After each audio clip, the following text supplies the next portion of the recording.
What's your name? Where you from? My name's Christopher Robert Greenlee. Was born and raised in Pomona, California, Upland, Rancho Cucamonga, San Bernardino County area. I currently reside at Avenal State Prison. You in Avondale State Prison right now? Yes. What are you in prison for? I'm in prison for two plea bargain burglaries from 1991 and 1992. One was a crime of passion, and I threw three rocks through windows and smashed 12 tires. I got a 2-year sentence. I went and fought wildland firefighters up through Susanville, and I was a firefighter. Basically, I paroled in '92. I tried to go to a #1 rated drug and alcohol treatment program, and I was denied to go into that program because my AA sponsor at the time, he owned Altadena Dairies. He got me in. He owned 3 of their recovery homes. They said that they wouldn't let me go into the program basically, and so I did 30 days clean. And the first term was basically I have a daughter who's 37 years old, and I was in an on again off again relationship with her mother, and I ended up committing a vandalism on the house and not knowing any better, or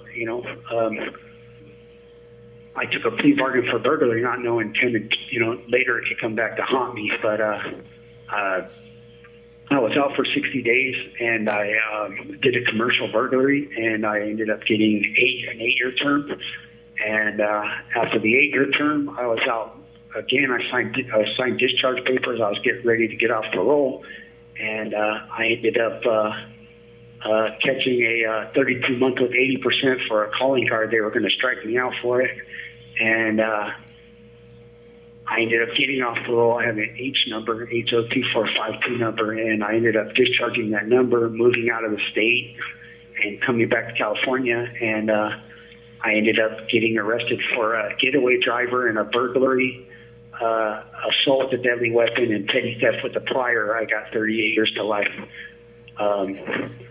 And I've been fighting ever since to get out of prison, basically. So I got 38 years to life for 2 plea bargain burglaries, felony, and a getaway driver burglary. I never thought that 91 and the 1992 burglary priors could come and give me a life sentence because they passed a law called California 3 Strikes Law. How long you been in prison already? So I've been incarcerated since December 31st, that's 2001. I've been to, I started out in Pleasant Valley State Prison, where I got valley fever in 2003 and nearly died, and I got transferred to Old Corcoran in 2004, where I stayed for 2012, which is, it's a miracle that I survived. I 602 is a green wall cop, and every 30 to 90 days they moved me in with the baddest, craziest dude, and they were basically betting on that I'd be murdered, but somehow by the grace of God I didn't get murdered. From there I went to Chino for 2 years, from 2012 to 2014, and then in 2014 I was sent here to Avenal State Prison, where I've been since 2014. What you been doing all this time in prison? You been like working inside, or? So I've just been, the first time I got my first job ever when I got here to Avenal State Prison, and I started looking for Prison Industrial Authority. I started out in components as a clerk, and I set up and streamlined a program of more efficiency and more work output. And I got transferred into the main tool room, and it was a 6-car garage. It was ran down and dilapidated, and I remodeled the 6-car garage into what they called Taj Mahal in 6 months, and made a tool room which was basically had no responsibilities or no accountability whatsoever. And I made it one of the most efficient and most friendly space area for people to work. People from all different institutions came, and it was a really, really good accomplishment. It gave me a lot of hope, because it took a accumulation of my life's work to show that I was able to accomplish something that helped people, and and made a safer, more efficient workspace for all people. And then I've since after that they switched the yard. They took a protective custody yard and made it a mainline yard, and an inmate ended up getting killed by these little parts that they made out of the institution, which I told them would happen.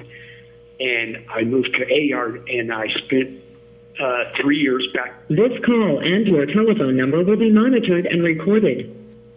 I was a personal trainer for a while on the yard. I set up a program where I took people's, because I was a personal trainer in my first term before I was the youngest assistant manager at Family Fitness Center. I took that knowledge and made a program for inmates where I took their measurements: shoulders, chest, waist, abs, hips, thighs, calves, and arms, and gave them a physical fitness test and ran a fitness program for a couple of years. I went back to court for a year. I came back, and I was a building clerk for a year. I made sure all the maintenance and stuff was taken care of. And then I went out to court for 2 years, and by the grace of God, my sentence went from 36 years to 25 years to life.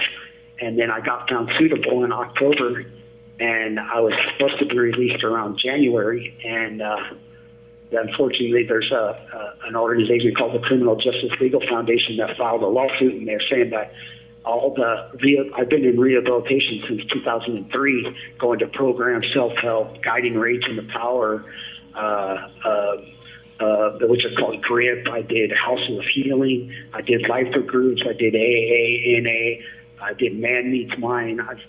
My rehabilitation has just progressed throughout the years. That and really working on myself and taking a look on how I could change myself and not create it, if and when I get out of prison, that I don't ever create another victim. So you think you're ready to go home now? Yes, absolutely. Well, I don't think after 25 years it's going to be I know there's a lot of challenges ahead of me, and I have to just take it a day by day. So that's why I've elected to go to a really #1 rated self-funded transitional housing program that's offered me up to a year to stay there. And I've got a vast network of friends that have shown me and have been there for me, especially in the last few years, that I really feel confident that I have a network that I can really count on and depend on, for sure. So what are you planning to do when you get out? Like, you have a job already? So, like, when I first get out, I'm going to transitional housing. I'm going to get, acclimated and find out all my parole restrictions and stuff that's provided. I've got Stanford University there currently, because I wasn't released in my EPRD. My earliest possible release date was April 8th of last year. They're filing a petition to the trial court to hopefully, give me a sentence that would allow me to go home. But if that doesn't work, then I plan on either way. I'm going to transitional housing. I'm accepted there. They got bed space for me, and getting reacclimated into society and looking at all my options and just slowly reintegrating back into society and figuring everything out. I've got a few inheritances and stuff I've got to look in that I believe my family and stuff has kept from me. And so, and even without all that stuff, I know the tools and This call and your telephone number will be monitored and recorded. The tools and the support I have, I know that I can overcome pretty much any obstacle. I've been through a lot in these 24 plus years in prison. It's amazing if you're to look at what I've been through and that I'm not angry, miserable, jaded. I've committed no violent act or anything since December 23rd of 2001. Nor will I, unless somebody's being harmed or they're harming somebody and I have to help them. But I'm not causing any victims, for sure. So after 25 years of being in prison, you being communicated with your family and stuff, like how that goes? So I'm in communication with some family and family friends for sure. My mom forgave me in 2012. I have 4 siblings that are still alive, and it's unfortunate. I've been trying to reach out to them for years, and they can't forgive me because of my sister-in-law's involvement in my court case as a court reporter. And I've been in the courts basically on appeal for 25 years trying to get redress to show that my one of my priors was unconstitutional, invalid due to her, I guess you'd call it, involvements in a case, allowing a sister-in-law who's vindictive over a past debt and to be involved in my cases. So, it's a case you'll never heard of, you'll never hear of again. But again, I'm not.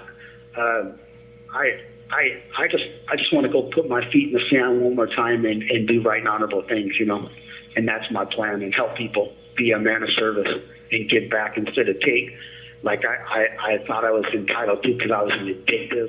When I was a little kid, I had a bank full of silver in 5s, 10s, 50s, 20s, and a rock collection and a marble collection stolen from me, and nobody got in trouble, and I became vindictive. I had a warped sense of belief, and today I know I'm accountable for me, and it's nobody's fault for what I went through, and I know that I don't want to create victims today, and I know stealing's wrong, so I won't be stealing.